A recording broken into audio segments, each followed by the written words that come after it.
السلام علیکم ورحمۃ اللہ وبرکاتہ۔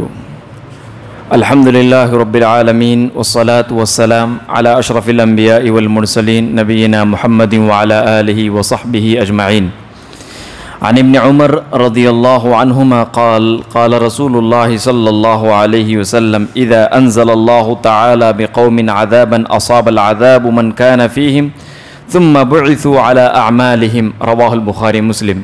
بخاری مسلم کی روایت ہے، حضرت عبداللہ بن عمر رضی اللہ تعالی عنہ بیان فرماتے ہیں، رسول اکرم صلی اللہ علیہ وسلم نے ارشاد فرمایا،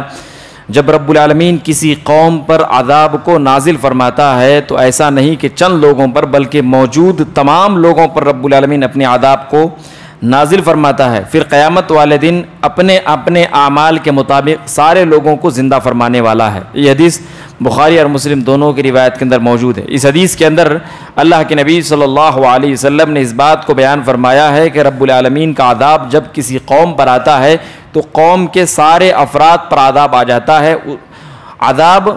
اچھے اور بھلے کی تمیز کے بغیر تمام کے تمام کو اپنے لپیٹ میں لے لیتی ہے۔ اب مسئلہ یہ آتا ہے، عذاب کیوں آتا ہے؟ عذاب ہماری نافرمانیوں، ہماری بدعمالیوں، ہماری برائیوں کی وجہ سے آتی ہے، اور خصوصاً عذاب اس وقت آتا ہے جب سماج اور معاشرے کے اندر کوئی انسان بھلائی کا حکم دینے والا اور برائی سے روکنے والا نہ ہو، جیسا کہ ابو حذیفہ رضی اللہ تعالیٰ عنہ بیان فرماتے ہیں، اللہ کے نبی صلی اللہ علیہ وسلم نے ارشاد فرمایا،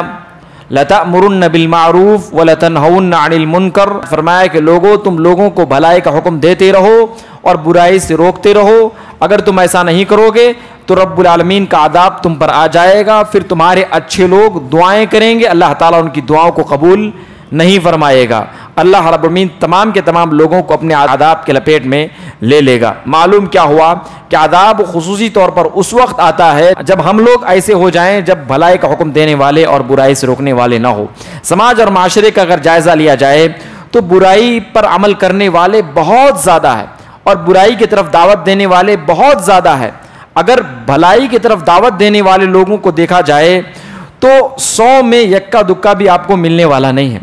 کسی گھر کے اندر بھی کوئی بے حیائی اور برائی کا کام ہو رہا ہے، اگر ان کے گھر کے افراد کو پوچھا جائے تو کہا جائے گا یہ تو چھوٹی بچی ہے، یہ تو ہمارے اپنے لوگ ہیں، اس طریقے سے ان تمام باتوں کو کہہ کر کے ٹال دیا جاتا ہے۔ برائی کو برائی آج لوگوں نے سمجھا ہی نہیں ہے، اس لیے اللہ رب العالمین کے عذاب کے لپیٹ میں ہم آ چکے ہیں۔ اللہ رب العالمین کے عذاب کے لپیٹ میں ہم آ چکے ہیں۔ عذاب صرف یہی نہیں ہے کہ اللہ تعالیٰ آسمان سے آگ کی برسات کر دے، پتھروں کی برسات کر دے۔ سورہ انعام کے اندر اللہ تعالیٰ نے اس بات کو بیان فرمایا، دیکھو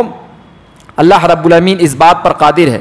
کہ اللہ تعالیٰ تم پر عذاب دے، تمہارے اوپر عذاب جو آتا ہے من فوقکم او من تحت ارجلکم او یلبسکم، اللہ نے ارشاد فرمایا یا تو تمہارے اوپر سے عذاب نازل ہو گیا، جیسے بارش بہت زیادہ ہو گئی، اسی طریقے سے پتھروں کی برسات ہو گئی، آگ کی برسات ہو گئی، اور بھی بہت سارے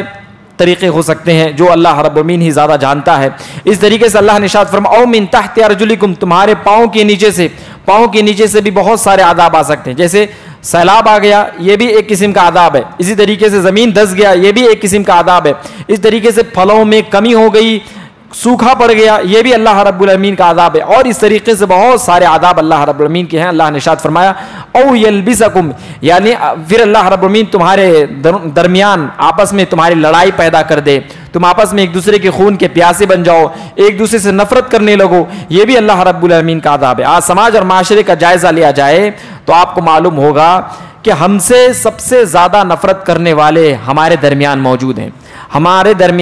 ہم سے سب سے زیادہ نفرت کرنے والے ہمارے درمیان موجود ہیں، جو ہمیں اپنی ہمیں دل سے آنکھوں بھری نگاہوں سے نہیں دیکھ سکتے، لہذا وہ ہم سے نفرت کرتے ہیں، یا تو ہماری موت چاہتے ہیں یا تو ہمیں کسی طریقے سے اگر چاہیں تو یہ چاہتے ہیں کہ کسی طریقے سے ان کو کسی معاملے میں ان کو پھنسا دیا جائے، ان کو کوٹ دیا جائے، ان کو برباد کر دیا جائے۔ ہماری ترقی کو کوئی انسان دیکھ نہیں پا رہا ہے، اس کی وجہ کیا ہے؟ اس کی وجہ یہ ہے کہ اللہ رب العالمین کا عذاب ہم پر آ چکا، اور وہ جو عذاب ہے او یلبسکم، ہمارے درمیان ایک دوسرے سے نفرت، اور ایک دوسرے سے نفرت اس قدر زیادہ ہو گیا ہے کہ گھر کے اندر بھی لوگ ایک دوسرے سے نفرت کرتے ہیں، بھائی بھی ایک دوسرے سے نفرت کرتا ہے۔ ایسا نہیں ہے کہ مسلمان سے ہی غیر قوم لوگ صرف نفرت کرتے ہیں، بلکہ یہ تو غیر قوم نفرت کرتے ہی ہیں، اس کے ساتھ ساتھ ہمارے ایک دوسرے مسلمان جو بھائی اپنے آپ کو مسلمان کہتے ہیں، اللہ کی کتاب کے ماننے والے، رسول کے ماننے والے، قبلہ کو ماننے والے، ان تمام چیزوں کو جو کہنے والے ہیں وہ بھی ایک دوسرے کے دشمن ہیں، ایک دوسرے کے خون کے پیاسے ہیں، یہ تو دور کی بات ہے۔ اور قریب آئیے، خاندانوں کے درمیان بھی دشمنی ہے،